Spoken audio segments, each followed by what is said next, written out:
At 8:40 a.m. on July 7, 1967, a 17-year-old girl named Nancy McEwen was driving along a highway in Brooklyn, New York. She was on her way to her job as a secretary at her dad's office in Brooklyn. Her dad had just got her this beautiful, brand new yellow Camaro. A police lieutenant was driving in his car a couple cars back from Nancy. He suddenly sees this yellow Camaro veer off the road and then smashed into a tree on the side of the road. And so the lieutenant jumps out of the car, runs over to the driver's side window, and he looks inside and he sees this teenage girl. And she's slumped over the wheel. And he asks her, like, are you okay? And she didn't say anything, but she did moan. And so she was breathing, she was alive, and there weren't any obvious physical injuries. Thought, maybe she's drunk. The lieutenant radioed for backup and also called for an ambulance. Once Nancy got to the hospital, medical staff was able to determine that she was not drunk, but she did clearly appear to be having some kind of medical emergency, but they didn't know what it was. Roughly 2.5 hours after Nancy crashed into the tree, she died. And it was only then that the medical staff made a discovery. And that was, on the back of her head, hidden amongst her hair, was a small circular hole. It was a bullet wound. For some reason, it didn't bleed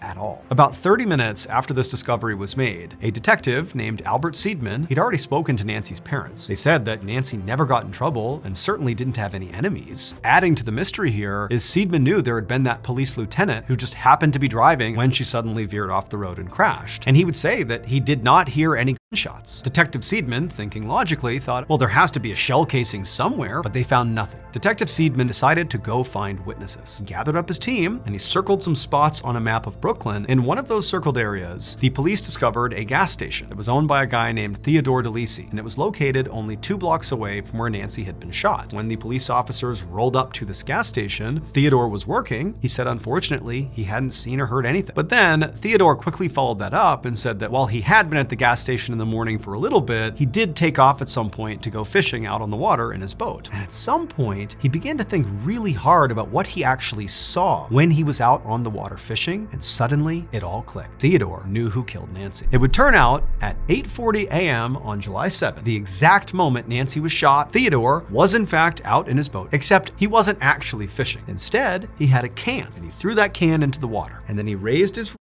and he fired a shot at the can, but he missed. And the bullet, by some fluke of physics, ricocheted off the surface of the water, went up into the highway right as Nancy had rolled her window down, struck her in the head, and killed her. But what he saw was the bullet hit the water. He didn't think for a second he could have fired up towards the highway. It was when police began asking questions that he thought, oh my goodness, it is possible. Theodore was charged with homicide, but ultimately a grand jury chose not to indict him, citing that this truly was an accident. But he was fined $100 for firing a rifle within city limits.